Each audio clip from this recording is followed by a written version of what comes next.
තස්ස භගවතු අරහතෝ සම්මා සම්බුද්දස්ස නමෝ තස්ස භගවතු අරහතෝ සම්මා සම්බුද්දස්ස නමෝ තස්ස භගවතු අරහතෝ සම්මා සම්බුද්දස්ස.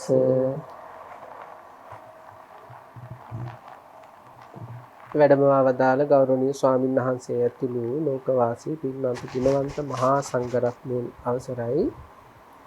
ශ්‍රද්ධාවන්ත කාරුණික ගුණවන්ත පින්වත්නි, ජයමග නාලිකාවේ ඉන්ද්‍රකීලය දහම් කතිකාවත අපි මේ පින්නතුන්ට අරගෙන එන්නේ. ඉතාමත් ප්‍රායෝගිකව ධර්ම පුහුණුවක යෙදෙමින් මේ ලෝකයේ තුල සිද්ධ වෙන ඕනෑම සංසිද්ධියක් හමුවෙහි තරහ ගන්නෙත් නැතුව, ඇලෙන්නෙත් නැතුව, දුක් විඳින්නෙත් නැතුව උපේක්ෂාවෙන් මේවට මුහුණ දෙන්නේ කොහොමද කියලා කතා කරන්නත්, එවැනි තත්යකට යන්න අපි කල යුත්තේ මොනවද කියලා සාකච්ඡා කරන්නත් තමයි ඉන්ද්‍රකීලය දහම් පිළිසඳර දහම් කතිකාවත.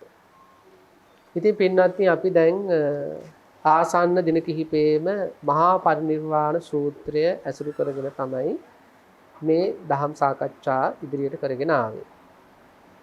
මහා පරිනිර්වාණ සූත්‍රය කියන්නේ අපිට මේ හැම දෙයක්ම ලබා දුන්නා.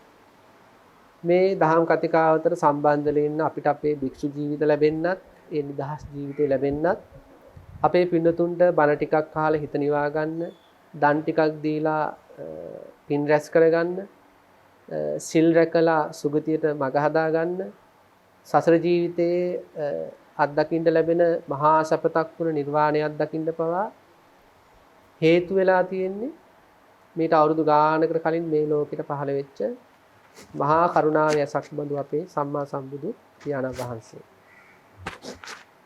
තුන් ලෝකයකටම මහා සැනසෙල්ලක් අරගෙන ආපු මේ බුදුරජාණන් වහන්සේ අනිත්‍ය ස්වභාවයට පත් වෙනවා. ඒ අනිත්‍ය ස්වභාවයට පත්වීම පසක් කරගෙන බුදුරජාණන් වහන්සේ වයෝ වෘද්ධ භාවයට පත් වෙලා ජීවිතයේ අවසාන මාස කිහිපයේ ගෙවපු හැටි තමයි පරිනිර්වාණ සූත්‍රයේ ඉතාම සංවේගී උපදින සූත්‍රයක්. ඒ සූත්‍රයේ සඳහන් කරලා තියෙනවා. අවුරුදු 80ක් තරම් වයසක් වුණත් අපේ සමාජයේ ඉන්න සාමාන්‍ය වැඩිහිටියෝ නම් අවුරුදු 80ක් වෙනකොට දවසේ වැඩි වෙලාවක් විවේකීව ජීවිතය ගෙවන්නේ.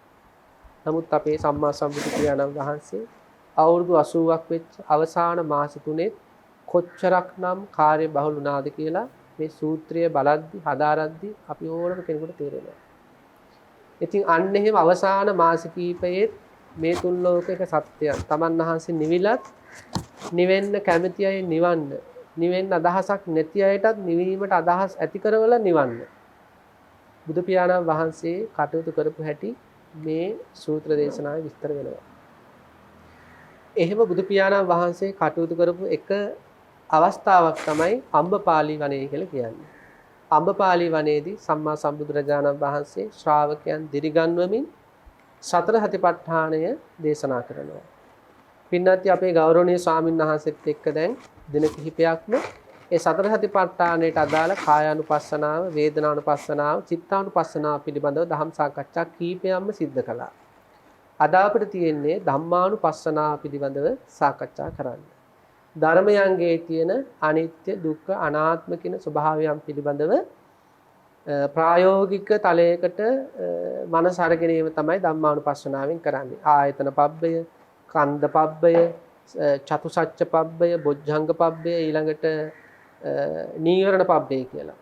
මෙහෙම කොටස් කිහිපයක් ධම්මානුපස්සනාවට තියෙනවා අපිට විදසුනට ගත යුතු ත්‍රිලක්ෂණය මතු කරමින්. ඉතින් අද දවසෙත් අපිත් එක්ක ඉතාම ශ්‍රද්ධාවෙන් ආයතන පබ්බය පිළිබඳව සාකච්ඡා කරන්නට, අපට දැනුම ලබා දෙන්නට අපිත් එක්ක එකට එකතු වෙලා ඉන්නවා අපේ කල්යාණ මිත්‍ර, අපේ ගෞරවනීය ස්වාමින් වහන්සේ කොළොන්නාව අබේසිංහ රාමවාසී රාජකීය පඬිත් ඉන්ද්‍රහේනේ ධම්මදේව ස්වාමීන්ද්‍රයන් වහන්සේ. ඔබ වහන්සේ බොහෝම ගෞරවයෙන් දහම් කතිකාවතට ඉන්ද්‍රකීලයේ වැඩසටහනට අපි පිළිගන්නවා. ස්වාමීන් වහන්සේ අද අපිට කතා කරන්න තියෙන්නේ ආයතන පබ්බේ නැත්නම් ආයතන කොටස පිළිබඳව. ස්වාමීන් වහන්සේ ඇත්තට අපි මෙතනදී ආයතන කියලා මොනවද මේ ආයතනයක් කියන්නේ ඊළඟට ආයතන කීයක් තියෙනවද කියලා අපි මේ පිළිබඳව සාකච්ඡා කරන්නට ප්‍රථමයෙන් දැනගන්න ඕන. එහෙමයි. අවසරයි අති ගෞරවනීය පූජනීය වන්දනීය විනයාචාර්ය කුහුල්වැල්ලේ සාරද ස්වාමින් වහන්සේගෙන් අවසරයි ශ්‍රද්ධාවන්ත පින්වත්නි අධ්‍යාත්මික ආයතන 6ක් බුදුරජාණන් වහන්සේ දේශනා කළ තියෙනවා.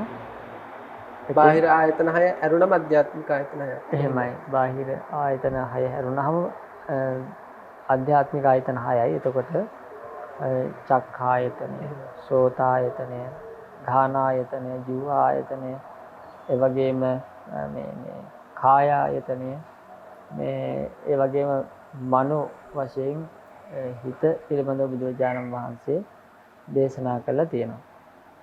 එතකොට ආයතනයක් කියලා කිව්වහම ස්වාමින් වහන්සේ ඇස කියන්නේ ආයතනයක්. ඒ කියන්නේ ඇස කියන්නේ රූපයන් වලට ආයතනයක්. දැන් අපි හිතුවොත් ඒක නිකන් රූප නිෂ්පාදනය කරන තැන කිව්වොත් දැන් ඔය බුදුරජාණන් වහන්සේ දේශනා කරනවා එක සූත්‍රයකදී මට මතක විදිහට යම් කෙනෙක් මත්පැන් මත්ද්‍රව්‍ය භාවිතා කරනවා කියන්නේ එයා අපුඤ්ඤායතනයක් වෙනවා ඒ අකුසලයේ. එහෙමයි. ඒ කියන්නේ අකුසල් නිපදවන ආයතනයක්. ආයතනකින් කරන්නේ ඒකනේ. එහෙමයි. ආයතනකින් කරන්නේ එක්කෝ ශිෂ්‍ය බිහි කරන තැනට කියනවා අපි ශිෂ්‍ය ආයතනයක් කියලා. ඒ වගේ මොනවා හරි රෙදි පිළි මේ නිපදවන තැනට කියනවා ඒ විදිහට ආයතනයක් කියලා කියනවා. ඒ වගේ මේ ඇසත් ආයතනයක්. මොකක් සඳහාද?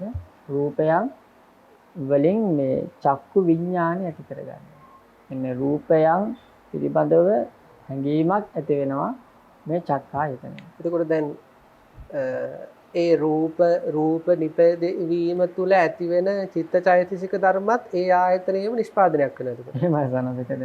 මේක තමයි මූලිකම හේතුව බවට පත් වෙන්නේ. ඒක දැන් මේ අපි දැන් ඇස මූලික කරගෙන චක්සු ප්‍රසාදය තමයි මෙතන චක්ඛායතනය කියලා කියන්නේ. අනේ චක්සු ප්‍රසාදයයි බාහිර ආයතනය තමයි රූපය කියලා කියන්නේ. එතකොට චක්සු ප්‍රසාදයක් බාහිර ආයතනයේ මේ දෙකේ ස්පර්ශය මත චක්කු විඤ්ඤායතනය සකස් වෙනවා. චක්කු විඤ්ඤාණය සකස් වෙනවා.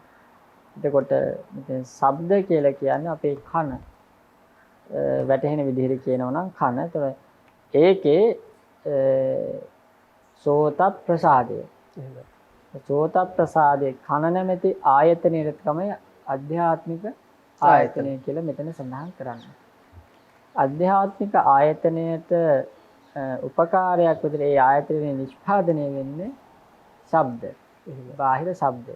බාහිර ශබ්දයක් චක්ඛායතනයක් ස්පර්ශ හේතුවෙන් තමයි චක්කු විඥානය හටගන්නේ. එතකොට ගන්ධ ආයතනය ගත්තොත් ගහන ආයතනය ගත්තොත් නාසය නිසා නාසය. එතකොට මේක ගඳ සුවඳ බැලීමේ ඒ නාසයේ තියෙනවා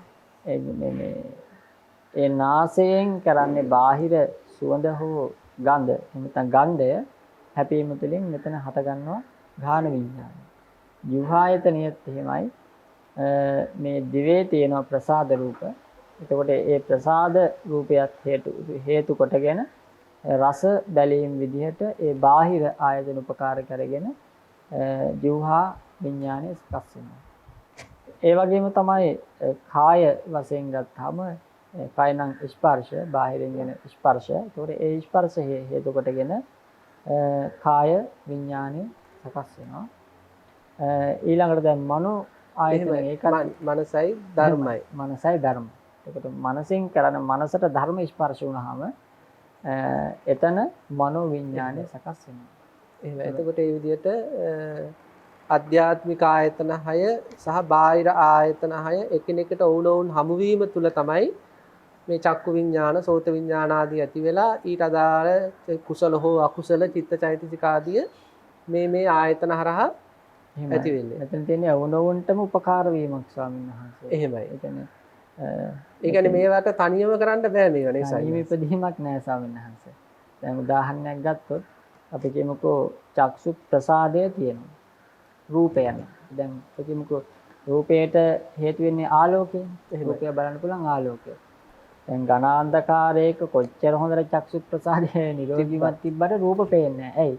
බාහිර ආයතන අක්‍රිය නිසා. ඒක දායකත්වයක් නැති හින්දා. දැන් බාහිර ඕනි තරම් රූප තියෙනවා. හැබැයි චක්සු ප්‍රසාදය නිරෝගී නැහැ. චක්සු ප්‍රසාදය නැත්නම් චක්කු විඥානය පහළ වෙන්නේ නැහැ. ඒ කියන්නේ හරියට මේ මොකක් හරි අපි වැඩක් කරන්න යනකොට සායනාංශ අපි හිතමු ඒ වැඩේ කරන්න 3 දෙනෙක් ඕන කියලා. එහෙමයි. දැන් එක්කෙනෙක් නැතුනොත් අනිත් දෙන්න බලාගෙන ඉන්න අරය එනකන්. එහෙමයි. ඒ වගේ වැඩක් තමයි දැන් මෙතනත් වෙන්නේ. ඔවුන් ගැන නොදන්න. දැන් ඇහැ දන්නේ රූප ගැන, රූප දන්නේ ඇහැ ගැන. එහෙමයි. ඒ දෙන්නම දන්නේ චක්කු විඥාන ගැන. චක්කු විඥාන දන්නේ නැහැ මම මොකක් නිසා මෙතනපත් වුණාද කියලා. ඇත්තටම දැන් අය දැන් මේකේ ක්‍රියාවලියක් වෙන්නේ සවන්නහද එහෙමයි. ධර්මතාවයක්. දැන් ඇසින් වෙන්නේ චක්සු ප්‍රසාදය ග්‍රහණය වීම. දැන් ඒතර ඇස දන්නේ නැහැ මම මේ රූපයක් බලනවා කියලා. එහෙමයි. දැන් රූපය දන්නේ නැහැ මම මේ ඇහැකට ගෝචර වෙනවා ස්පර්ශ වෙනවා කියලා. මේ විඥාණය දන්නේ නැහැ මේ දෙක මට ගෝචර වෙනවා කියලා. මෙතන වෙන්නේ ඔවුනොවුන්ගේ සහජාත වූ එකතු වීමයි. එකට පහළ වීමක්. පෙර වෙන්නෙත් නැතුව පසු වෙන්නෙත් නැතුව නේද? ඒ සහජාතව එකට එකතු වීමක් අඤ්ඤමඤ්ඤ ප්‍රත්‍ය විදිහට. එහෙමයි. ඔවුනොවුන්ගේ බැඳීම මත සිද්ධ වෙන ක්‍රියාවලියක් කියන එක අපිට අවබෝධය ඇති කරගන්න ඕනේ. එහෙමයි. ඒකට සායනාංශ දැන් මෙතන මේ ධම්මානුපස්සනාවේදී ආයතන පබ්බේ කියන්නේ මෙතන ආයතන භාවනාව. ඒක කියන්නේ භාවනාවට යන්න කලින් අපි ওই විදිහේ යම්කිසි විග්‍රහයක් අපේ ජීවිතේ ඇති කර ගන්න ඕන. සායනාංශ මේ ආයතන භාවනාව කියන එක අපි දන්නවා දැන් සායනාංශ මේ අපිට ඕනෑම විදර්ශනාවකදී ඒ විදර්ශනාව තුළ ප්‍රකට වෙන්න ඕන දුක කියන එක. ඊළඟට ඒ විදර්ශනාව තුළ ඒ දුකට හේතු ප්‍රකට වෙන්න ඕන. ඊළඟට ඒ හේතු නැති කිරීම ප්‍රකට වෙන්න ඕන. නැති කිරීමේ මාර්ගය ප්‍රකට වෙන්න ඕන. එතකොට දැන් මේ ආයතන භාවනාවේදී ආයතන දුකක් කියලා අපිට ප්‍රකට වෙන්න ඕන. ආයතනයක පහළ වීම දුකක් කියලා. ඊළඟට ඒ දුකට හේතු තියෙනවා. එතකොට ඒ හේතු පිළිබඳව අපට අවබෝධය තියෙන්න ඕන. ඊළඟට ඒ හේතු නැති කිරීම පිළිබඳව අවබෝධය තියෙනවා. නැති කිරීමේ මාර්ගය ගැනත් අපට අවබෝධය තියෙන්න ඕන. එතකොට දැන් චක්කායතන, සෝතායතන, ජීවහායතන, කායායතන, මනායතන. මෙන්න මේ 6 හට ගැනීම දැන් අපේ 6 හටගත්තනේ මේ ලෝකේ. දැන් අපේ 6 බණහන අපේ පින්නතුන්ගේ ඔය ආයතන 6 පහළ වුණා දැන් මේ ලෝකේ. ඒ පහළ වෙච්ච ආයතන 6 හේතු වෙලා අපි කොහොමද දකින්නේ දුක් ඇති වෙනවා කියලා. එහෙනම් දැන් ඇත්තටම දැන් චක්ඛායතන ගත්තොත් අපේ ඇසනේ. එහෙම දැන් ඇස ආශ්‍රය කරගෙන අපිට කොච්චරනම් දුක් හට ගන්නවද? දැන් ඒ ගැන සනස් අපිට සාමාන්‍ය පුළුල් මාතෘකාවකට යන්න පුළුවන්. මොකද ආදීනව සංඥා ගැන මෙනෙහි කළා වුණත් ඒ දුක් ගැන අපිට අවබෝධ කරගන්න පුළුවන්. ඒ කියන්නේ සයන්නාංශ දැන් මේ ඇසකින් ආයතනය ගැන අපි කලකිරෙන්න ඕනේ. කලකිරෙන්න ඕනේ. එහෙමයි. කලකිරෙන්න ඔක්කොම හේතු ටික අපි මෙතෙන්ට යොදා ගන්න ඕනේ. කලකිරෙන්න හේතුන දේවල් ටික. එහෙමයි. එතකොට යම්කිසි කෙනෙක්ට තමන්ගේ මේ ඇස නිසා හටගත් දුක් මෙනෙහි කරන්න පුළුවන්. උදාහරණයක් ගත්තාම තමන්ගේ මේ ඇස අනිත්‍ය, දුක්ඛ, අනාත්ම මේ ත්‍රිලක්ෂණයට දාලා බලන්න පුළුවන් සාමාන්‍යයෙන්. දැන් ඒ වගේම ජාති, ජරා, ව්‍යාධි, මරණ.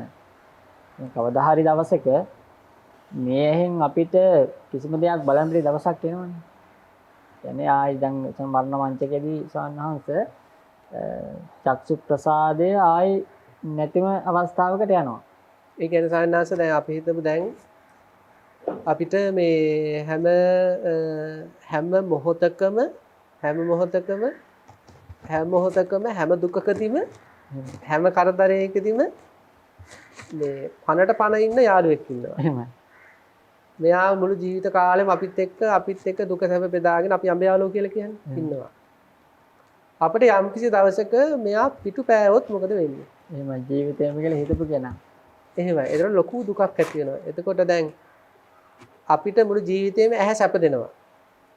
ප්‍රියමනාප රූපෙන්න පෙන්න. හැබැයි මෙච්චර අපිව සනසවන ඇහැ මොකද වෙන්නේ? මරණාසන්න මොහොතේදී චක්කායතනය අක්‍රිය වෙනවා. අක්‍රියතාවයකටපත් වෙනවා. එතකොට අපිට ස්වාමීන් වහන්සේ පෘථග්ජන කෙනෙකුට කොච්චර දුකක් ඇති වේද? දැන් අවුරුදු ගාණක්ම Tamanට සැනසීම දුන්න උපකරණයක් වගේ නැහැ කියන්නේ. එහෙමයි දැන් පෙන්නන්න කියන දේවල් පෙන්නනවනේ. එහෙමයිද සාර දැන් අපිට දැන් කෙනෙකුට තියෙනවා ලක්ෂයක් විතර වටින ජංගම දුරකථනය. එහෙමයි. ඒ ජංගම දුරකථනය මෙයා සනසවනවනේ. එහෙමයි. කියන්නේ මෙයා සනසවන්නට හේතුන එක වස්තුවක් විතරයි ජංගම දුරකථනය. ඔය ජංගම දුරකථනයේ බිම වැටිලා හරි කැඩුණොත් කොච්චර දුකද? එහෙමයි. අපි හිතමු ගෙදර තියෙනවා තව වස්තුවක් රූපවාහිනිය. රූපවාහිනිය තමයි සනසනවා. ඒ වස්තුව යම්කිසි මොහොතක අඟල් 32 ඔය වර්ණ රූපවාහිනියක් මොකක් හරි බණලෙක් හරි පැනලා ඕක කැඩිලා බිඳලා ගියොත් කොච්චර දුකද?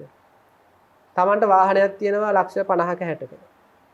ඒ ලක්ෂ 50ක 60ක වාහනේ ගමනක් යද්දී මේ වෙන වාහනයක ඉන්න මිනිස්සුර නිින්ද ගිහිල්ලා හරි ඇවිල්ලා තැනින පොඩි වෙලා යනවා. කොච්චර හිතට අමාරුද? එහෙමයි. මරණාසන්න මොහොතේදී වෙන්නේ ස්වාමීන් මුළු ලෝකයේම බල සනසවන දුන ප්‍රධාන වස්තුව නැති වෙනවා. එහෙමයි. ඒකෙන් ප්‍රධානම වස්තුවේ සම්මත. ඒ කියන්නේ දැන් අර ජංගම දුරකථනයේ ලක්ෂයක් වටින ජංගම දුරකථනයේ කැඩෙලා බිඳලා ගියාම ඔච්චර අමාරු නෑ. ඊළඟට ලක්ෂයක් විතර වටින රූපවාහිනී යන්ත්‍රයක් බිඳලා යද්දි ඔච්චර අමාරු නෑ. ඊළඟට ගෙදර තියෙන රත්තරන් බඩු ටිකක් නැති වුණොත් ඒකත් ඇහෙන් බලන සතුරු වෙච්ච එකන්නේ. ඔච්චර අමාරු නෑ. තමන්ගේ අම්මා මැරුණාට පස්සේ ඔච්චර අමාරු නෑ. තාත්තා මැරුණාට පස්සේ තමන් හිත සනසෙපු ඔච්චර අමාරු නෑ. ඒ ඔක්කොම බලා ගන්න උදව් කරපු ඇහැ නැති වෙනකොට ඒ යාළුවෝ නැති වුණොත් තමන්ව සනසවන්න තිබ්බ ප්‍රධානම දේ නැති වෙනකොට අපිට ඒක තාම දැනෙලා නැහැ ස්වාමීන් වහන්සේ. එහෙම සම්සත්තරම මේ ඒක දැනෙන්න ඕන දෙයක් තමයි. ජීවත් ඉන්න කාලේ අන්ධ වෙච්ච කෙනෙක්ට ස්වාමීන් වහන්සේ ඕක දැනෙනවා. ඒ දැන් අපේ බොහෝ දෙනෙක් බලන්න නොදකපු රූප හොයන්න. එහෙම. අන් ඇස් දෙකෙන් පේන කෙනෙක් බලන්නේ නොදකපු රූප දකින්න. එහෙමයි. මේ රූපෙට හොඳ රූපයක් බලන්න. ජීවිත කාලෙම අන්ධ කෙනෙක් බලන්නේ එක රූපයක් දකින්න. එහෙමයි. එතකොට දැන් යම් කිසි කෙනෙක් එහෙම ඇහැ නිසා ඇහැ කියන චක්කායතනයේ පහළ වීම තුළ ජීවිතේ වරින් වර එක දේවල් දිහා බලන සතුට වෙනවා. හැබැයි මෙයාට මරණයේදී දැනෙනවා. මෙයා ලොවක් බලන සනසවන්න උදව් වෙච්ච උපකරණ තමයි ඇහැ කියන්නේ. එතකොට ඒක නැති වෙනකොට ඒක දරන්න බැරි වේදනාවක්. දරන්න බැරි දුකක් ඇති වෙනවා. ඒ කියන්නේ මේ චක්කායතනය කියන්නේ වෙස්වලාගත සාපයක් වගේ. ඇත්තටම සනස සාපයක්ම තමයි. වෙස්වලාගත සාපයක්. දැන් අපි දැන් මේ ඇහැක් දැන් දරුවෙක් ඉපදුනාට පස්සේ උද්දාමයටපත් වෙනවා. පුතෙක් ඉපදුනා, දුවෙක් ඉපදුනා කියලා. එතකොට ඒ අපි සුබයි කියලා ගන්නේ ආයතන 6 පහළ වීම. දරුවා කියන ආයතන 6ක් නේ ආයතන 6 පහළ වීම අපි සපක් කියලා ගන්නවා. නමුත් ඒ දරුවාට ඇහැ කියන ආයතනය නිසා ඔය මරණ දුක දක්වාම කොච්චරනම් දුක් වලට මුහුණ දෙන්න වෙනවද කියලා කෙනෙක් මෙනෙහි කරලා තියෙනවා නම් සමහර අය කියන්නේ මේවා බලනට හොඳයි මැරිලා යන්නේ කියලා. එහෙමයි. එතකොට ඒ ඇහැ ගැන කොච්චර කලකිරීමක් උපදීද? දැන් ඇහැ සුරු කරන හට ගන්න ලෙඩ දුක් දිහා බලන්න පුළුවන්. ඇස් නිසා කොච්චර රෝගාබාධ තියෙනවද? දැන් සායනාංශය දැන් වර්තමානයේ ගොඩාක් සමාජ ජාලා කියන ගොඩක් ප්‍රසිද්ධ මාධ්‍යයක්. ওই සමාජ ජාලාවල කොච්චර ඇස් වල පිළිකා හැදිලා ඇස් ඉදිමිලා එන මූණ වගේම ලොකුයි ඇහැ. එහෙමයි. බලන්න මේ ආයතන ලබන්න මිනිස්සු ප්‍රාර්ථනා කළාට ඒකත් මම දැක්කලා තියෙනවා. දැන් ඔය එක්කෙනෙක්ගේ මම ඔය වීඩියෝ එක බැලුව දවසක් දැක්කා. ඒකේ තියෙනවා ඒ කෙනාගේ මේ මසස තියෙන්නේ. මේ මෙතන කුහරයෙන් පණුව සානංශ එළියට එනවා. එන පණ පිටින් මේ ඇහෙන් පණුව එළියට එනවා. මේ පණුව අර සිරිසිරි ගාලා ඒකේ පණුව පිරීලා. සායනාසාර මේ අපේ ওই සමහර විටමින් එහෙම අඩු වෙන කාලවල වෙන්න ඕන. මම හරියට ඇත්තට විද්‍යාත්මක හේතුව දන්නේ අපේ ඇහැ පිල්ලම උඩ පොඩ්ඩක් නැටුවත් අමාරුයි අපිට. ඇහැ විදගෙන පණුව එන එක කොච්චර අමාරුද? අපිට සබන් ටිකක් ගියාම ඇති වෙන දන්නනවා. හරි අමාරුයි. අපි ඇත්තට භාජන පෙරලගෙන වතුර හොයන්නේ. එහෙමයි. ඇහැ ඉදිමිලා ඒක එක්කුම් තියෙද්දි අර අස්සෙන් පණුව එනකොට එහෙමයි. දැන් ඇහැ පේන්නේ නැති වෙනකොට කොච්චරද? නොපෙනී ගිය හැබැයි ඒ ඇහැ කියන ආයතනේ උපදිනකොට අම්මයි තාත්තයි සතුටු නැහැටි. පුතෙක් ඉපදුනා දැන් පුතෙක් ඉපදුනා කියන සායනස ආයතන හයක පහළ වීමක් නේ. එතන මේ ලෝකයා මේ ආයතන පහළ වෙනකොට උද්දාමයටපත් වෙන ආයතන පහළ වෙනකම් බලාගෙන ඉන්නවා. සමහර ආයතන පහළ වෙන්නේ නැත්නම් බෝධි පූජා තියෙනවා. පහළ වෙන්නේ කියලා. ඔව් පුතෙක් පහළ වෙන්න, දුවෙක් පහළ වෙන්න කියලා. නමුත් ධර්මයේ තුලින් කෙනා බලන මේ ආයතනයන්ගේ පහළ වීම කොච්චර දුකක්ද කියලා. එතකොට දැන් මේක ජරාටපත් වීම තුල සායනාසී ළඟට. එහෙමයි මේ දැන් හොඳට පේනවා. හොඳට පේනකොට දැන් ටික පෙනීම නැති වෙනවා. පෙනීම නැති වීගෙන යනකොට Tamanට දැන් වෙනදා දැන් ඒක නිසා නැස දැන් තරුණ කාලේ එක ඇස් දෙකක් ලැබෙනවා. වයසට යනකොට අපිට ඇස් හතරක් හම්බ වෙනවා. එහෙමයි. තව දෙකක් වැඩි වෙනවා. ඒ කියන්නේ ඒක තමයි කන්නාඩි වයසටම යන්න ඕනේ නැහැ. එහෙමයි. මේ සමහරවිට තරුණ කාලෙත් ඇති අපි දන්නා හෙට අපිට කන්නාඩි දාන්න වෙයි කියලා. මේ එතකොට මේ දැන් ඇහි ඒ ජරාවටපත් වීම ස්වාමීන් වහන්සේ දැන් තරුණ කාලේ ඕනෙම දුරක තියෙන එකක් බලන්න පුළුවන්. දැන් වයසට යනකොට දැන් කියනවා දැන් මට අතන පේන්නේ නැහැ, දැන් මට ළඟ පේන්නේ නැහැ, අකුරු පේන්නේ නැහැ. ඊළඟ යන කේන්ති. ඒකට යන කේන්තිය දැන් ඉස්සෙල්ලා මේවා බලන්න පුළුවන් දැන් බෑ. ඒ වගේ කේන්තියක් වෙනවා සාහනක. එහෙමයි දැන් අපි ඔය සමහර වැඩිහිටියට හරියට තරහ යනවනේ සායනාංශ. එහෙමයි. ඒ ගොඩාක් අයට තරහ යන ඔය ආයතන හයෙන් හරියට සේවයක් වෙන්නේ. එහෙමයි. එහෙමයි. දැන් අපි හිතමු සායනාංශ දැන් උනේ දැන් අපේ රටේ තියෙන ලොකු ප්‍රශ්නයක්නේ. අපේ රටේ සමහර රාජ්‍ය සේවයන්ගෙන් රාජ්‍ය ආයතන වලින් සේවය වෙන්නේ නැහැ කියලා මිනිස්සුන්ට හරියට තරහ යනවනේ. තරහන එහෙමයි. අන්න ඒ වගේ ආයතන ටිකක් තමයි මේ හය. එහෙමයි. මේ හය දෙනා අවුරුදු 35 40 ඉඳලා ලෙඩ දාන්න පටන් ගන්නවා. ඇත්තම තරම්ද දැන් ඒ සේවාව වෙන්නේ නැහැ තෘප්තිමත් විදියට කොහොමවත් මේකෙන් සේවාවක් වෙන්නේ නැහැ. එතකොට මොකද වෙන්නේ? දැන් අර බාහිර ලෝකේ අර මොකක් හරි පුද්ගලික ආයතනයකින් සේවය වෙන්නේ නැති වෙනකොට කේන්ති යනවා වගේ තමයි. මේ ඇහෙන් හරියට රූප බලා ගන්න බැරි වෙනකොට වැඩිහිටියට තරහ යනවා. එහෙම. ඒතොරනේ කියන්නේ මේව දකින්න බෑ කියලා සමහර අය දුක් වෙනවා, සංతాප වෙනවා, අඬනවා, වැළපෙනවා. එහෙමයි. සමහර අයට මේව නැති වෙනකොට ඔන්නින් කේන්ති යනවා. අදි පොරේ ගහලා කතා කරන් දැන් ඉතින් යාලා හැමතිස්සෙම ඉන්නේ යාලා කේන්ති සහගත මනසින්. අපහසුයි. එහෙමයි. ඒතකොට පොඩි දෙයකට කේන්ති යනවා. එතකොට මේ චක්කායතනේ ජරාවටපත් වීම අරගෙන, ව්‍යාධියටපත් වීම අරගෙන, මරණයටපත් වීම අරගෙන අපිට මේ ආයතනය ගැන කලකිරෙන්න පුළුවන්. ඒ කියන්නේ සායනාංශ අපිට මේ චක්කායතනය ගැන තියෙන තණ්හාව නිසා තමයි ආපහු උපදින්නේ. මේ ඇහැ ගැන තියෙන තණ්හාව තියෙනවා නම් දැනුත් අනිවාර්යෙන් ඇහැක් ලැබෙනවා අපහට. එහෙමයි අනිවාර්යෙන්. ඒක තිරිසන් ඇහැක් වෙන්න පුළුවන්, බලු ඇහැක් වෙන්න පුළුවන්, හූණු ඇහැක් වෙන්න පුළුවන්, කපුටු ඇහැක් වෙන්න පුළුවන්, මනුස්ස ඇහැක් වෙන්න පුළුවන්. මේ ඇහැ ගැන දැන් තණ්හාව තියෙනවා නම් ආපහු ඇහැක් ලැබෙනවම තමයි. එහෙමද? ඒ වගේ අවස්ථා ලැබෙන්නේ මේ ඇහැ ආශ්‍රය කරගෙන කරපු බලපු රූපවල හොඳ නරක වලට අනුකූලව. එහෙමයි. දැන් පහත්මකේ දේවල් කරා නම් එක්ක ඔන්න බලු ඇහැක් ලැබෙන්නත් එහෙමයි. එහෙමයි. කපුටු ඇහැක් ලැබෙන්නත් පුළුවන්. එහෙමයි. හොඳ දේවල් ඒ කියන්නේ රූපයක් දැක්කලා අපි කියමුකෝ යම් පිළිදි කුසලයක් ඇති කරගත්තා. ඒකෙන් සුගතියක් වුණත් ඇති වෙන්න පුළුවන්. හැබැයි ඒකිනුත් වෙන්නේ තවත් ඇහැක් ලැබිලා දුක් විඳින්න. එතකොට සායනාංශ මේ ඇහැ ගැන තියෙන තණ්හාව නැති වෙනවා මේ විදිහට දකිද්දී. එතකොට දැන් ඊළඟට සායනාංශ දැන් මේ ඇහැ පහළ වුණ නිසා දැන් ජරා ව්‍යාධි මරණ. ඊළඟට සායනාංශ මේ ඇහැ පහළ වුණ නිසා නේද අපිට ඇලීම් හටගන්නේ. එහෙම ගන්නත් ඇත්තම දැන් ඒක අපිට ඇත්තටම මේක මේ ක්‍රියාවලිය සංගතිය දිහා බලනකොට ඒකත් අවබෝධ වෙනවා. දැන් බලන්න බැරි දකින්න නැතුව ඉන්න බැරි දේවල් කොච්චර තියෙනවද? ආයයි දකින්න ඕනි කියලා පිපාසෙන් පෙළෙන දේවල් කොච්චර තියෙනවද? දැන් අපේ ඇහෙන් ලෝකයක් මවන් ඉන්න සමින්හස. ඒ මවන් ඉන්න ලෝකේ අපේ ඉතුණු දේවල් තියෙනවා. ඉතුණු දේවල් නැවත නැවත දැකීමේ ආසාවකුත් තියෙනවා. ඉතුණු නොවන නොදැක්ක දේවල් දැකීමේ කුතුහලයකින් සහ අතෘප්තියකින් ඉන්නවා. එතකොට දකින්න දේවල් නැවත නැවත දකින්න ඕනි. එතනින් මොකද්ද වෙන්නේ? දුකමයි හටගන්නේ. දකින්න නැවත දකින්න ඕනි කියන දුක හට ගන්නවා.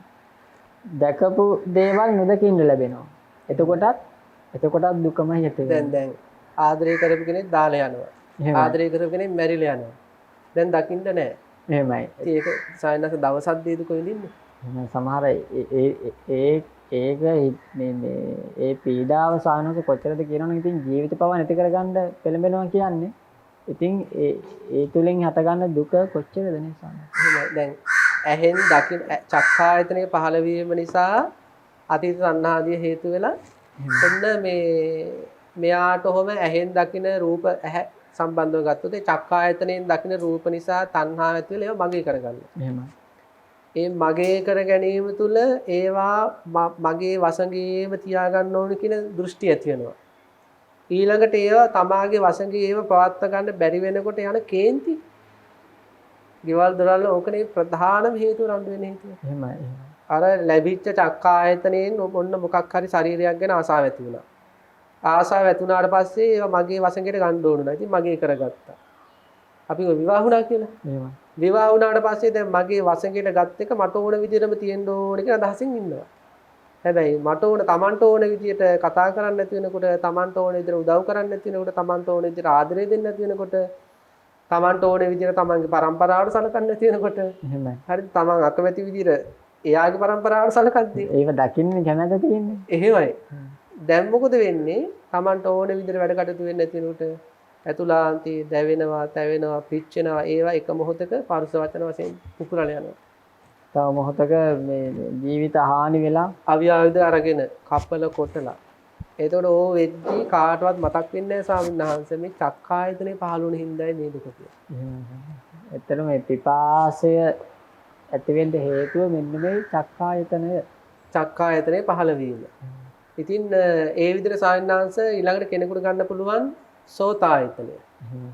يعني මේ කන කියන එක පහළ වෙච්ච දවස් ඉඳලාත් මේක ජරාටපත් වෙනවා. ව්‍යාධියට, මරණයට. ඒ ගැන පොඩ්ඩක් අපි සිහිපත් කරමු. දැන් ඔය අර ඇහැක් වගේ කාලයක් යනකොට අපිට ඇස් දෙකක් හම්බ වෙනවා වගේ, හතරක් වෙනවා වගේ, කනටත් හම්බ වෙනවා තවත් අලුත් කනක්. එහෙමයි. ඒකෙන් කරන්නේ කාලයක් යනකොට ඇහෙන්නේ නැති වෙනවා සමහරවිට. එහෙමයි. එහෙන්නේ නැති වුණාම ඉතින් මේකට තව උපකරණයක් තියෙනවා. ඒ උපකරණයට බැටරි දාලා තියෙන්නේ. ඒකට ඇහෙලා ඒ හරහා නැවත මේ ඇතුළට අපිට ඇහෙන්න සරස් වෙනවා. එහෙමයි. උත්තර පොඩි සංවේගජනක සිද්ධියක් තියෙනවා සායනංශ. දැන් අපේ රූපවාහිනී පටිගත කිරීම තියෙනවානේ එක එක අවස්ථාවල. එහෙම. දැන් ඒ වගේ අවස්ථාවලට එනවා වැඩිහිටි සමහර අම්මලා තාත්තලා ඔය පුංචි මැෂිමක් වගේ උපකරණයක් ඕක දාගෙන. ඕක ක්‍රියාත්මක වෙනකොට එතන තියෙන අනිකුත් අර උපකරණ වලට ලොකු බාධාවක්. එහෙම. එතකොට මොකද වෙන්නේ? අරක ඕෆ් කරන්න ඕන. ඒක ඕෆ් කරොත් මෙයාට බණ ඇහෙන්නේ. නෑ නෑ. හරියට අසරණ වෙනවා ඒකට.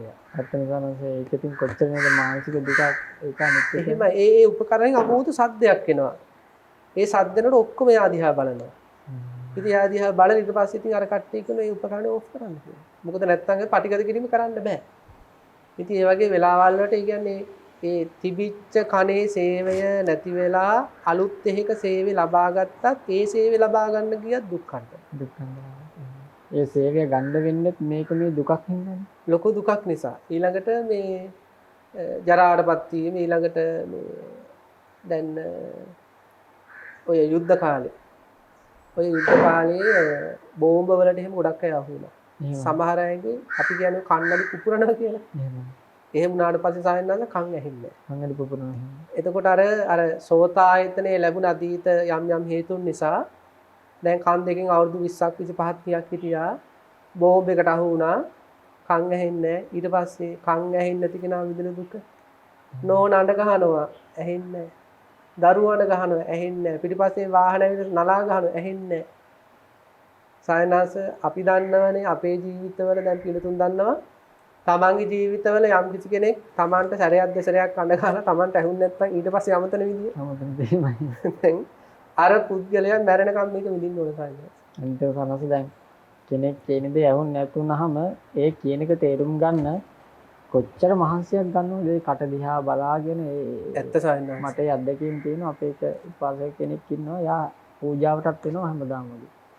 ඇත්තටම කරුණාවක් ඇති වෙනවා මේ සමහරලාට අපි කියන දේ අනිත් අය කියන්නේ මොනවද අපි අද ගිහිල්ලා අපි සමහර වෙන දවසක වෙන විදිහේ ගාථාවක් අලුත් එකක් මොකක් හරි කියනවා. ඉතින් අර අලුත් ක්‍රමයක් වෙන්නත් ඕනේ හින්දා.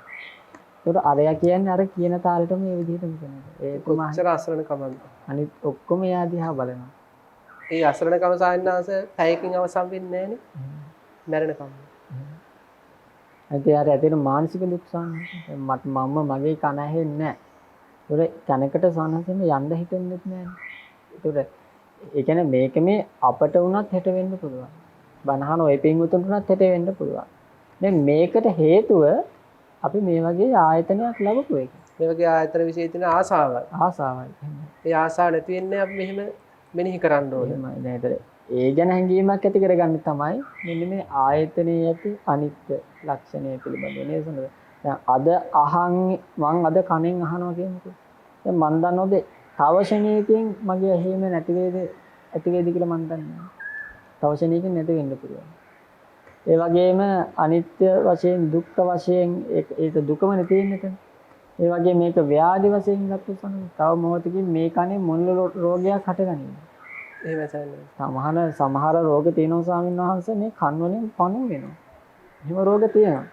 සමහර දරුවෝ මම දැකලා තිබුණා සයන්නාංශ ඔය කම් වලින් කොච්චර වාස් සැර වෙනවට එහෙමයි. හරිම දුගඳ සැරව පුළුන් කෑලි කණේ ගහගෙන ඉන්නවා. එහෙමයි.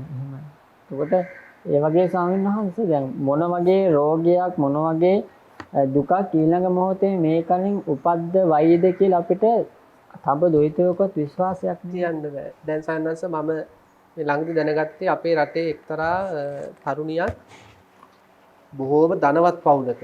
මේ ධනවත් පවුලක තරුණිය දවසක් මිට අවුරුදු කීපයකට කලින් කොළඹ ප්‍රදේශයේමයි මෙයා වාහනේ ගමනක් යද්දී අනතුරකටපත් වෙනවා. අනතුරකටපත් වෙලා මෙයාගේ S2 මන්ද වෙනවා. S2 මන්ද වෙලා මෙයා සඳහන් කළ තියෙනවා අම්මයි තාත්තයි පවා මෙයා ප්‍රතික්ෂේප කරනවා. ඉතින් බලන්න දැන් අම්මයි තාත්තයි පවා ප්‍රතික්ෂේප කරලා අන්තිමට ඥාතිනුත් ප්‍රතික්ෂේප කරලා එක පිරිමි ළමයෙක් එක පිරිමි කෙනෙක් තමයි මෙයා බාර අරගෙන දැන් මේ අපේ රටේ විතරයි ලෝකේ ප්‍රසිද්ධ චරිතයක් කියන්නේ. එතකොට අපි සායනාංශ හිතන්න ඕන අර අම්මා පවා තමන් ප්‍රතික්ෂේප කරද්දී සඳහන් කරලා තියෙන නොකා නොබී එක ගෙදර අම්මා තාත්තා ඉන්න ගෙදර පවා නොකා නොබී හිටපු වරු ගාන මෙච්චරයි කියන්නේ. දැන් බලන්න ඒ පැත්ත දැන් කන නිසා අපිට ඇති කරන මානසික රෝග දැන් අපි කියමු සමහර මානසික රෝගීන් ඉන්නවා ස්වාමීන් වහන්සේ ඔය යම් කිසි විදිහේ අපි කියනවා විෂාදය වගේ තත්ත්වයන් වලටපත් වෙලා ඉන්න අය ඉන්නවා ඒත් එක්කම තව තියෙන එක මානසික රෝග කීප දෙයක් ඇහිලා ඒ කෙරෙහි හිත පිහිටුවාගෙන ඒකෙන් දුක ඇති කරගෙන මානසික රෝගී තත්ත්වෙන් ඉන්න අය ඉන්නවා. ඒ කියන්නේ ඒවට බෙහෙත් පවා බොනවා. කීප දෙයක් ඇහිලා ඒ ගැන හිත කල්පනා කර ඉඳලා අන්තිමට යාට ඒක නිසාම මානසික රෝගයක් හටගෙන තියෙනවා. දැන් මෙන්න මේ ආයතනය නිසා ස්වාමීන් වහන්සේ ඒ කියන්නේ ඇහුණත් වැරදි ඇහුණ නැතත් වැරදි. එහෙමයි. මේක මේ හරියට මේ ස්වාමීන් උබුදෝ කෝටික ප්‍රශ්නයක් මේක. ඇහුණත් වැරදි. يعني ඇහුණත් දුකක්මයි. ඇහුණ නැතත් දුකක්මයි. ඒ කන කියන්නේ දුකක්මයි කියන එක අපිට අවබෝධ වෙන්න ඕනේ. මේ සෝතායතනය. එතකොට සායනාස දැන් කාය ආයතනය ගත්තොත් එහෙම දැන් මේ ආයතනය පහළ වෙච්ච දවස් ඉඳලා මේක ඇත්තටම කාය ආයතනය සකස් වෙන්නේ කලල බිඳුවකට වඩා මේ තඩතෙල් බිඳුවකට වඩා පුංචි අවස්ථාවේ ඉඳලා එදා ඉඳලා මේක පෙල්ලෙන වැතුලේ මව් කුසේ. කාය ආයතනය පෙල්ලෙනවා පුංචි මේ මස් කෑල්ලක් වගේ. ඉතින් ඒක මස් කෑල්ල පෙල්ලෙනකොට වේදනාව පහළ වෙනවා.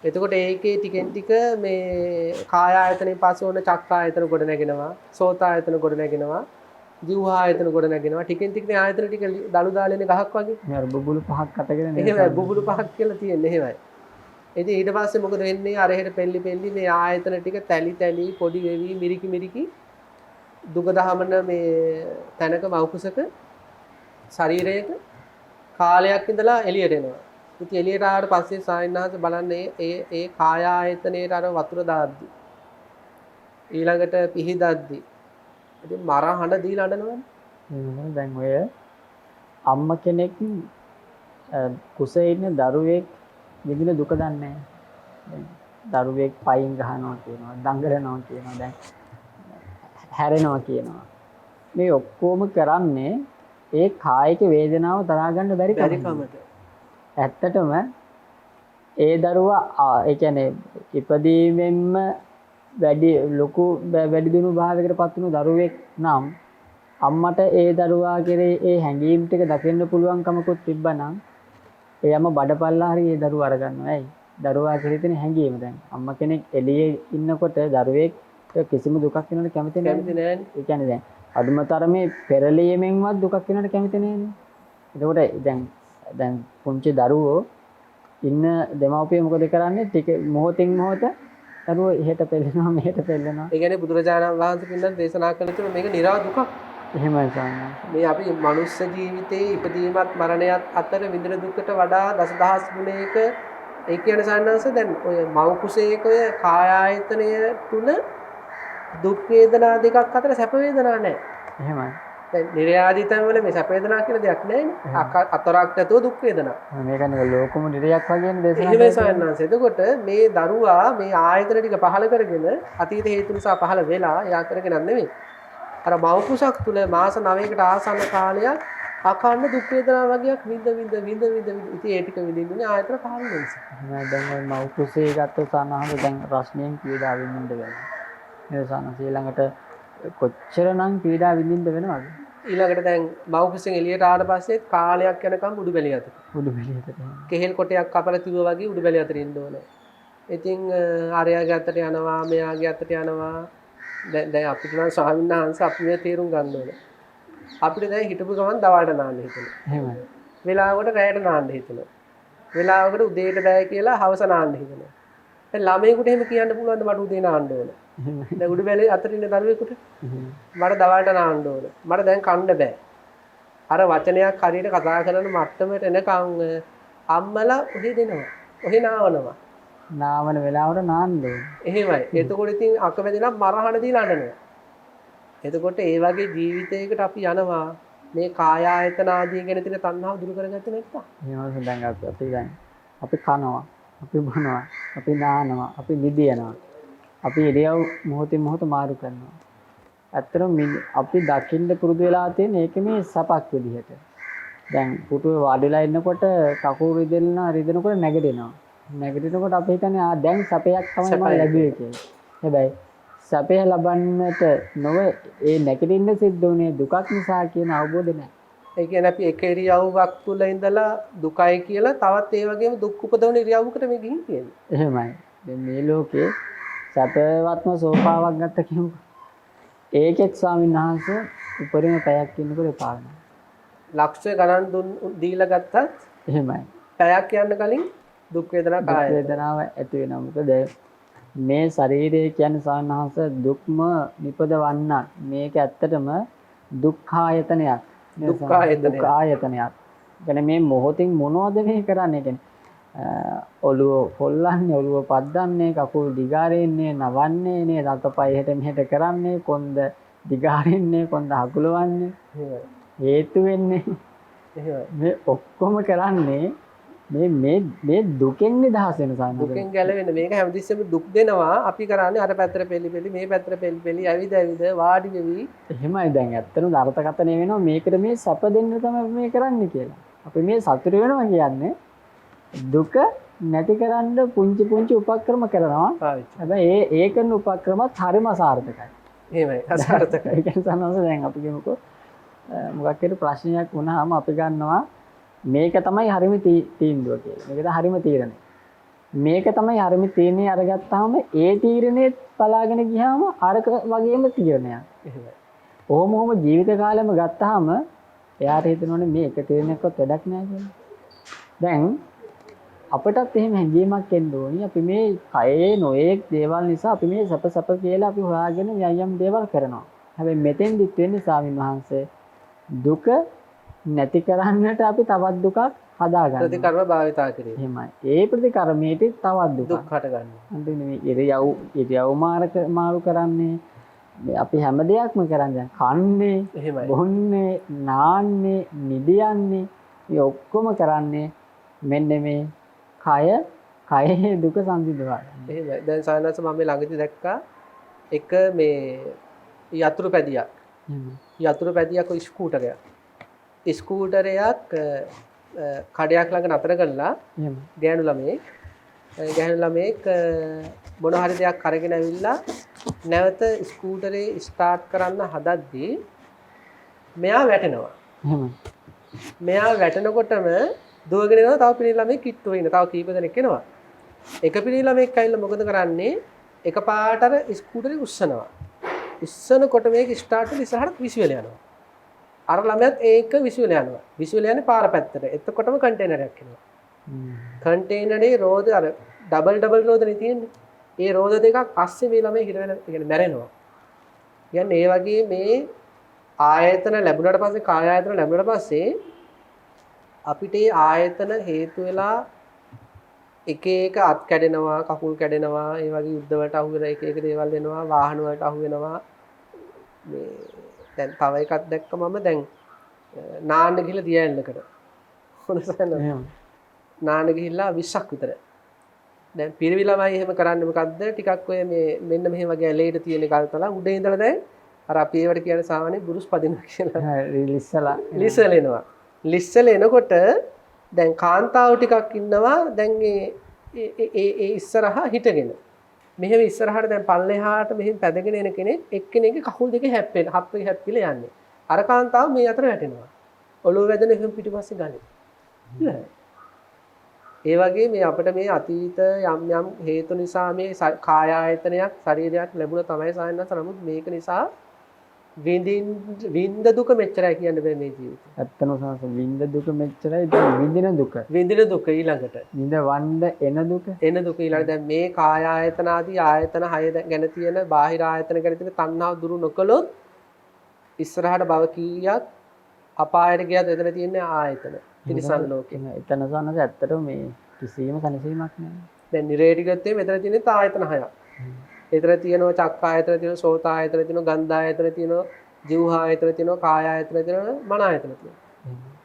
එතකොට කොහේ ගියත් මේ දුක දැන් ඔබ වහන්සේට මතක ඇතිද ආසන්න කාලේ අපේ ගෞරවනීය ස්වාමීන් වහන්සේ නමක් ඒ ස්වාමීන් වහන්සේගේ තාත්තට අංශභාගය හැදුනට පස්සේ එහෙමයි හරි සංවේදනකයි තමයි. එහෙමයි ස්වාමීන් වහන්සේ අංශභාගය හැදුනට පස්සේ අවුරුදු දෙකක් මම හිතන්නේ දෙකක් විතර වරින් වර ඒ තාත්තා විඳපු දුක මේ වීඩියෝ කරලා තියෙනවා. අපි පිටුතු පුළුවන් නම් හොයලා බලන්න මේක.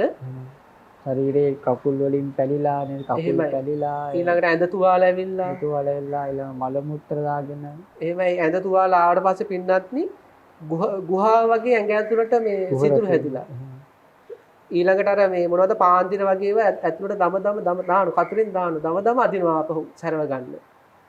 ඒ තාත්තා හරියට කෑ ගහනවා. අනිත් එක දැන් ඒත් එක්කම දැන් කකුලේ එහෙම නේසනක පැලිලා තැන් වල එහෙමයි. එක අතකින් ඇවිද ගන්න බෑ. ඒක අතින් තමන්ට කන්න බෑ. අනිත් අතින් මල මුත්‍ර ටිකවත් අනිත් අය අයින් කරනකන් ඉන්න වෙනවා. ඇඟ රිදෙනවා, ඔළුව රිදෙනවා, තුවාල රිදෙනවා. ඒතර මොන දුකක්ද මේ අපිට විඳින්න වෙන්නේ මේ ආයතන ටිකක් නිසා. මේකේ කොහෙද රිද්දවන්නේ නැත්තේ? එහෙමයි. රිද්දවන්නේ නැති කෑල්ල මොකද්ද? නියපොත් ඉඳලාම රිද්දවනවා අපිට. කේස් ගහක් උනත් ගැලෙවුවොත් රිදෙනවනේ සමහරවිට. රෝම කූපේ ගැලෙවුවත් රිදෙනවා.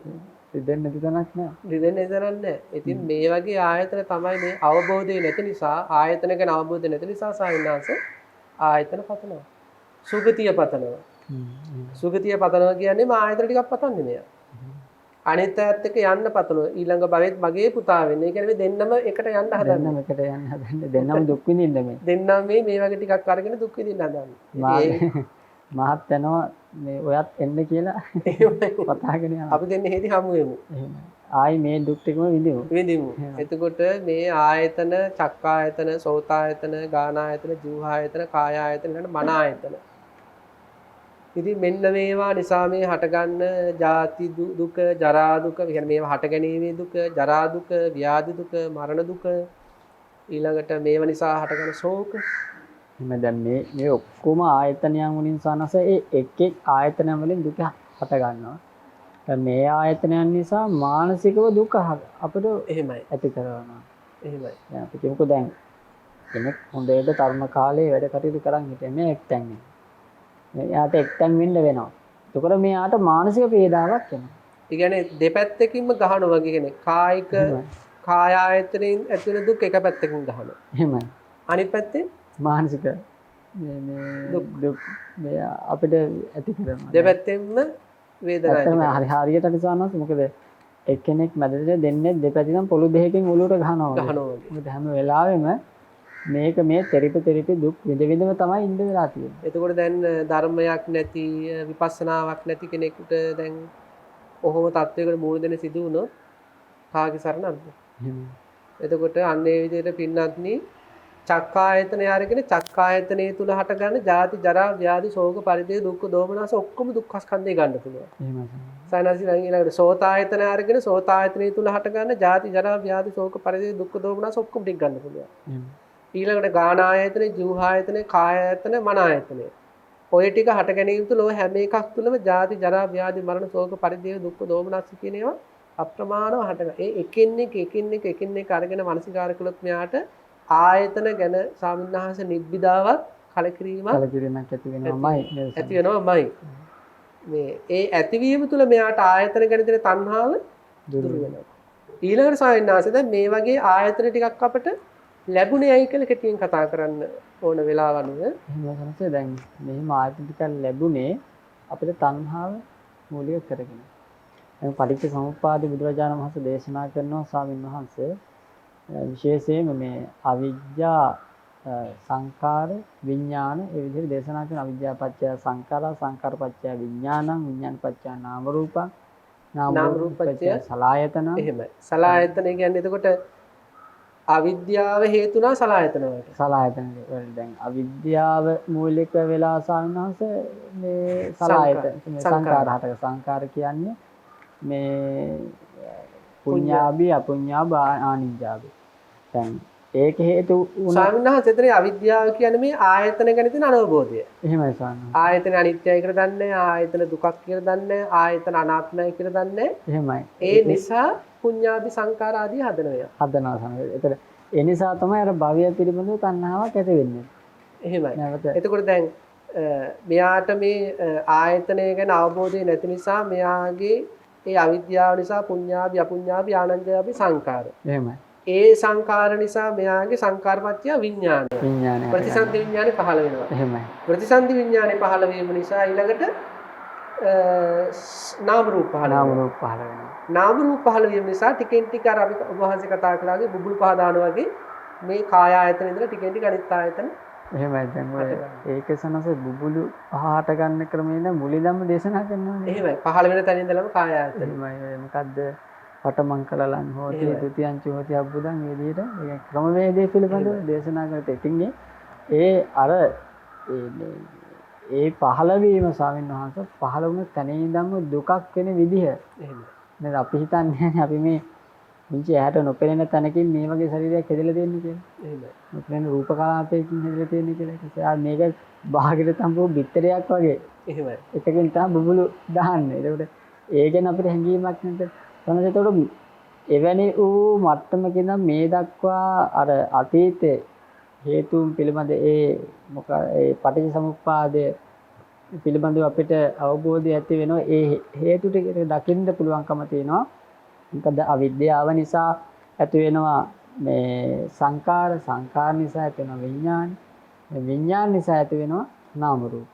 එහෙමයි. නාම රූප නිසා ඔන්න මේ සලආයතන. ඊළඟ සයන්නාංශ දැන් අතීත තණ්හාව නිසාත් අපිට මේ ආයතන පහළ වීම දකින්න පුළුවන්. එහෙමයි සම්පූර්ණ. දැන් තණ්හාව නිසා උපාදානය නිසා. ඒකට තණ්හාව නිසා උපාදානය. ඒ කියන්නේ සන්නසේ තණ්හාව ඇති වෙන්නේ උපාදාන ඇති වෙන්නේ ආයතන විශේෂයි. ඒත් ආයතන විශේෂයි. දැන් ඇත්තටම දැන් මිනිස්සු ඇස්වලින් දැකලා සත්වය හැමෝම දැකලා විඳලා ඒ පිළිබඳව තණ්හාවක් ඇති කරගත්තාම ඒකේ ඇලීමක් ඇති වුණාම තමයි නිසනස ඇති වෙන්නේ මම මගේ කියලා. මට මගේ කියලා උපාදානය දැඩිව අල්ල ගන්නවා. එතකොට අනේ ඒක නිසා තමයි ඒක ඇති වෙන්නේ ආයතනයන් කෙරෙහි. ඒ කියන්නේ දැන් අතීත භවයන් දැන් අපිට දැන් මේ ආයතන හයක් තියෙනවා. එතකොට දැන් සයන්නාංශ කියන විදිහට අතීතයේ අපිට තණ්හාව ඇතුනේ රූප ආයතන ගැන. එහෙමයි. ශබ්ද ආයතන ගැන, ගන්ධ ආයතන ගැන, රස ආයතන ගැන. ඊළඟට තණ්හාව තුළ මනසිකාර කිරීම තුළ මම්මගේ ආදී උපාදාන තියෙනවා. උපාදාන තියෙනවා. එහෙමයි. ඊළඟට තමයි සයන්නාංශ අපිට භවය සකස් වෙන්නේ. විපාක පිළිස කර්ම. විපාක පිළිස කර්ම සකස් වෙනවා. එහෙම තමයි මේ සංසාර වටය. එතකොට තණ්හාව හේතු වෙලා උපාදාන හේතු වල භවය හේතු නිසා ජාති. කියන මේ ආයතන හයි පහළ වෙනවා. ඒතකොට දැන් මේක බුදුරජාණන් වහන්සේ දේශනා කරේ ඒකයි කම්ම වට්ට විපාක වට්ටයක්. මේ චක්‍රයක් විදිහට යන්නේ. මේක එතකොට අතනින් පටන් ගත්තා කියලා කියන්න බෑ. එහෙමයි. ඒත් අපි මේ ක්‍රමවේදය තුළ තමයි තණ්හා, උපාදාන, කම්ම, අවිද්‍යාව මේවා හේතු කොටගෙන තමයි අපි මේ සංසාරේ නැවත නැවත ඉපදලා තියෙන්නේ. එතකොට දැන් කෙනෙක් දකින්න ඕන අවිද්‍යාව නිසා චක්කායතනෙ පහළ වුණා. තණ්හාව නිසා චක්කායතනෙ පහළ වුණා. කර්මය නිසා චක්කායතනෙ පහළ වුණා. උපාදාන නිසා චක්කායතනෙ පහළ වුණා. එහෙමයි. අවිද්‍යාව නැත්තම් චක්කායතනෙ නැහැ. නෑ එහෙමයි. කර්ම නැත්තම් චක්කායතනෙ නැහැ. උපාදාන ඊළඟට කර්ම නැත්තම් එහෙමයි. චක්කායතනෙ නැහැ. මේ ඇති කල්ලි මේ හටගනි මේ නැති කල්ලි මේ එහෙමයි. සිදු නොවේ කියන මේ හේතුඵල අවබෝධය. එහෙමයි සමහර ඇත්තටම ඒ පටිච්චසමුපාද ගැන අවබෝධය අපි මේ අවස්ථාවේදී දුකට හේතුව පිළිබඳව අපි ඇති කරගන්නට ඕනේ. ඒකට ඒ අවබෝධය එනකොට අපිට එතකොට අන්න හඳුනා ගන්න පුළුවන්. දැන් මේ දුකට හේතුව අපි දන්නවා. දැන් දුක හටගත්තේ කොහොමද කියනකොට අපිට හටගත්ත විදිහ ගැන දකිනකොට අපිට ඒකේ කලකිරීමක් ඇති වෙනවා. එහෙනම් මේ හට ගැනීම නැති කළ යුත්තක් නැති කරන්න පුළුවන් කියන අවබෝධය එනවා. ඒක දැන් ඇත්තරම දැන් සෝවාන් වුණා කියන්නේ සම්පූර්ණයෙන්ම මේ පටිච්චසමුපාදයේ සනස අවබෝධ කරගත්ත කියන්නේ. එහෙමයි. පටිච්චසමුපාදයේ එහෙමයි. එහෙමයි. ඒ අංග ගැන මෙයාට ඇති වෙන අවබෝධය. ඇති වෙන අවබෝධයක්. එතකොට මේ පටිච්චසමුපාද න්‍යාය කියලා ඒකට කියන්නේ. පටිච්චසමුපාද න්‍යාය ගැන අවබෝධය තියෙන සෝතාපන්න ශ්‍රාවකයෙක්. නෑ පිළිබඳ ඒ ක්‍රමවේදය ගැන අවබෝධයක් ඇති වෙනවා. එතකොට හේතු ඇතිකල්ලි මේ සකස් වෙන නාම රූප ධර්මයන් පිළිබඳව යාට ගැඹුරු වැටහීමක් ඇති මේ ඒත් එක්කම යා මේවා දුරු කරන්න ඕන කියන කැමැත්ත ඇති වෙලා යා ඒ මාර්ගයේ ගමන් කළ එක දුරු කරනවා. එහෙමයි. ඉතින් පින්නත් මේ විදිහට මේ ආයතන පබ්බේ ධම්මානුපස්සනාව තුළ සඳහන් වෙලා තියෙන මේ ආයතන පබ්බේ ආයතන භාවනාව අපේ ජීවිතයට එකතු කර ගැනීම තුළ මම හිතනවා මේ දහම් සාකච්ඡාව අපි කරගෙන එන අතරෙත් අපේ පින්නතුන්ට මේ ආයතන ගැන යම්කිසි මට්ටමකට කලකිරීමක් ඇති වෙන්නේ නැති කියලා. ඉතින් මේ ශ්‍රවණ මාත්‍රයෙන් තමයි එවැනි කලකිරීමක් ඇති වුනේ. මේක භාවනාවට ගත්තොත් පණගත් බැඳගෙන භාවනාවට අරගෙන පැය දෙක තුනක් නැත්නම් දවසකට පැය ගාන හරි මේක සතියක් විතර කරොත් මේ පිළිතුන්ට මේ ආයතන ගැන ලොකු කලකිරීමක් ඇති වෙන්නට ඒක හේතු වෙනවා. ඒ කලකිරීම මේ පිළිතුරට මේ ආයතන ගැන තියෙන තණ්හා දෘෂ්ටි මාන දුරු වෙන්න හේතු වෙලා ඒක මතු අවබෝධයට හේතුවක් වෙන මානසිකාරයක් බවට පත් වෙනවා. ඉතින් අද දවසෙත් අපිත් එක්ක ඉතාම වැදගත් දහම් කරුණු රාශියක් කතා කරන්නට එකතුණු කොළොන්නාව අබේසිංහ රාමවාසී රාජකීය පඬිත ඉඳුරහේනේ ධම්මදේව ස්වාමීන්ද්‍රයන් වහන්සේට උන්වහන්සේගේ මේ සිදු කරන සියලුම ශාසනික සේවාවන් බලාපොරොත්තු වෙන අවබෝධය සාක්ෂාත් වීමටම උපනිශ්‍රේ වේවා කියලා පුණ්‍යානුමෝදනා කරනවා. පින්නතුන් හැමදෙනාටත් බුදුරජාණන් වහන්සේ දේශනා කළ විශේෂයෙන්ම අද සාකච්ඡා කළේ ධම්මානුපස්සනාවේ ආයතන පබ්බේ ගැන මේ භාවනාව තමන්ගේ ජීවිතයට එකතු කරගෙන පින්නත් මේ පුරුදු කරන්න පුහුණු කරන්න සාමාන්‍ය ජීවිතයේදී තමන්ගේ චිත්තසංතානය ඊටාම සාන්ත තත්යකට පත් කරගෙන තවත් භවයකට තල්ලු වෙලා යන්නේ නැති විදිහේ විදර්ශනා ඥාන උපදවාගෙන උතුම් නිවනින් සැනසෙන්නට මේ කුසල් හේතු වේවා කියලා ප්‍රාර්ථනා කරමින් ඉන්ද්‍රකීලයේ දහම් කතිකාවත මෙතකින් අවසන් කරනවා. හැම දිනාටම සම්මා සම්බුදු සරණයි.